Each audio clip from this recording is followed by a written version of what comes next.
Hello everyone, welcome to Tripod Academy Dehradun. तो देखो यार, अभी रिसेंटली आपका ना एसएससी एमटीएस का नोटिफिकेशन आउट हुआ है। तो अब इसके बारे में ना ये इस फॉर्म को कैसे कैसे हम लोग फिल करेंगे, क्या क्या चीज़ें इसके लिए रिक्वायर्ड है, कैसे इसका एग्जाम पैटर्न है, उस पर अपन बात करते हैं। ठीक है ठीक है, चलो। तो सबसे पहले देखो यार, इसका जो ना मतलब नोटिफिकेशन आया है कल 26 से इसको स्टार्ट हो गया और 24 जुलाई इसको फिल करने की लास्ट डेट होगी। ठीक है, 24 जुलाई इसको फिल करने की क्या डेट है, लास्ट डेट है। आगे जाकर के इसमें एक और पॉइंट समझना, इसमें जो आपका एग्जाम होगा यार, ये पॉइंट बहुत ज्यादा इंपॉर्टेंट है कि आपका जो एग्जाम है इसका एग्जाम कब है। तो एग्जाम ये जो डेट बता रहा है, ये बता रहा है 20 सितंबर से लेकर के आपके पास 20 सितंबर से लेकर के 24 अक्टूबर के बीच में इसका एग्जाम हो सकता है। क्लियर? तो पहला पॉइंट तो हम लोगों को क्लियर हो गया कि भाई हम लोगों का जो एग्जाम स्टार्ट होगा, जो हमको फॉर्म फिल करना है, ये 26 जून से लेकर के, और 24 जुलाई इसकी क्या है, लास्ट डेट है। ठीक। और अगर मैं एग्जाम की बात करूं तो एग्जाम कब है आपके पास, 20 सितंबर के बाद है और 24 अक्टूबर से पहले। ठीक है। अब दूसरा पॉइंट आता है सबसे पहले कि सर कौन कौन स्टूडेंट इसको भर सकता है। सर मैं सीएचएसएल के लिए प्रिपेयर कर रहा हूँ, क्या मैं फिल कर सकता हूँ? मैं सीजीएल के लिए प्रिपेयर कर रहा हूँ, क्या मुझे भरना चाहिए? बाकी देखो यार, ये तुम्हारी रिक्वायरमेंट्स के अकॉर्डिंग है। अगर आप एसएससी के किसी भी एग्जाम को टारगेट कर रहे हो तो आपको ये फॉर्म वैसे जरूर फिल करना चाहिए। ठीक है।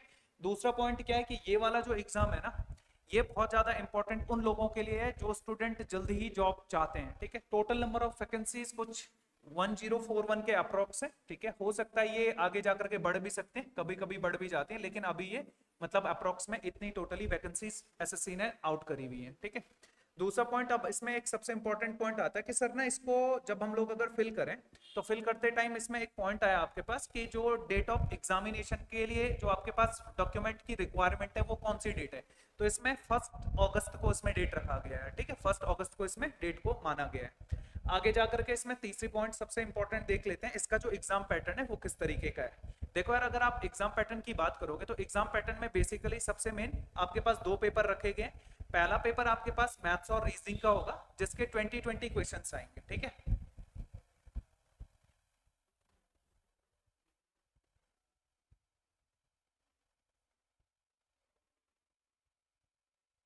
ये आपके पास एग्जाम का पैटर्न यहाँ पे दिखा रहा है। ठीक है।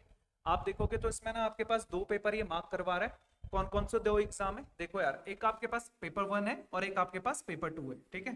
पेपर 1 और पेपर 2 जो दोनों होंगे ना, एक ही दिन में होंगे और एक ही टाइम गैप के बीच होंगे। ठीक है।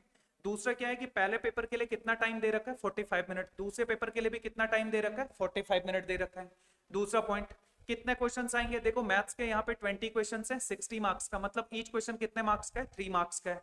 दूसरी बात, दूसरे पेपर में देखोगे तो इंग्लिश के भी 25 है और जीए के भी कितने 25 है। मतलब टोटली देखोगे तो ये आपके पास 150 मार्क्स का एग्जाम हो गया और ये 120 मार्क्स का हो गया। ठीक है। अब आगे जाकर के है क्या इंपॉर्टेंट बात समझना, पेपर 1 में आपके पास कोई नेगेटिव मार्किंग नहीं है, मतलब जो ये सेशन फर्स्ट है इसमें कोई नेगेटिव मार्किंग नहीं है।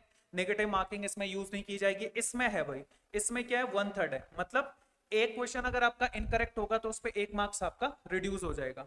और एक क्वेश्चन के लिए कितना मार्क्स मिल रहा है, 3 मार्क्स मिल रहा है।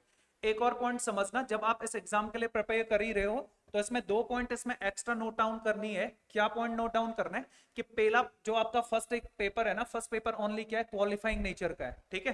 फर्स्ट पेपर को आपको क्वालिफाई करना है और इसमें कम से कम आपके पास 30% आपका इसके लिए मतलब क्वालिफिकेशन रखा गया कि 30% आना आपका मस्ट नेसेसरी है। दूसरी बात, देन ही जाकर के आपकी सेकंड कॉपी क्या होगी, चेक होगी। ठीक है। फिर आगे जाकर के जो इसमें हवलदार वाली पोस्ट है ना, उसके लिए इसमें कुछ फिजिकल स्टैंडर्ड भी रखा गया है। अगर फिजिकल स्टैंडर्ड की बात करोगे तो वो बॉयज के लिए अलग है और गर्ल्स के लिए अलग है। अगर आप फिजिकल एफिशिएंसी टेस्ट की बात करोगे तो वॉकिंग की बात करोगे, मेल के लिए कितना है, 15 मिनट में 1600 मीटर आपको, बहुत ईजी है यार। ठीक है।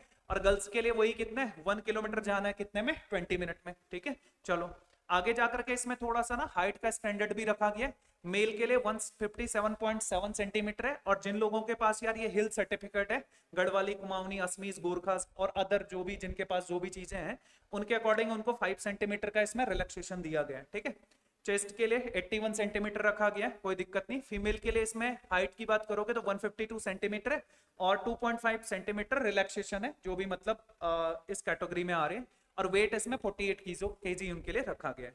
बाकी अगर आप इसमें और चीजों के बारे में देखोगे तो देखो यार, इसके लिए ना कुछ स्पेसिफिकली कुछ नहीं करना है, आप अपने जो एग्जाम को टारगेट कर रहे हो उसी को करना है। साथ में ये एग्जाम आप लोगों को जरूर देना है। जो स्टूडेंट अपने न्यू कमर्स हैं भाई, बहुत अच्छी अपॉर्चुनिटी है, आप इस एग्जाम को डेफिनेटली क्लियर कर सकते हो, क्वालिफाई कर सकते हो। और अभी से लेकर के आपके एग्जाम तक आपके पास काफी ज्यादा टाइम है।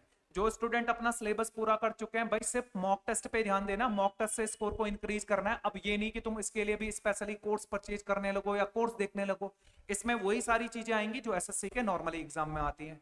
बाकी आज के लिए इसको इतना ही रखते हैं। Thank you for discussion. अगर आपको कोई भी फॉर्म को फिल करने में प्रॉब्लम हो तो ट्राइपॉड एकेडमी देहरादून के जो नंबर पे आप अपन से कांटेक्ट कर सकते हैं, हम लोग आपकी रिक्वायर्ड हेल्प करेंगे। Thank you.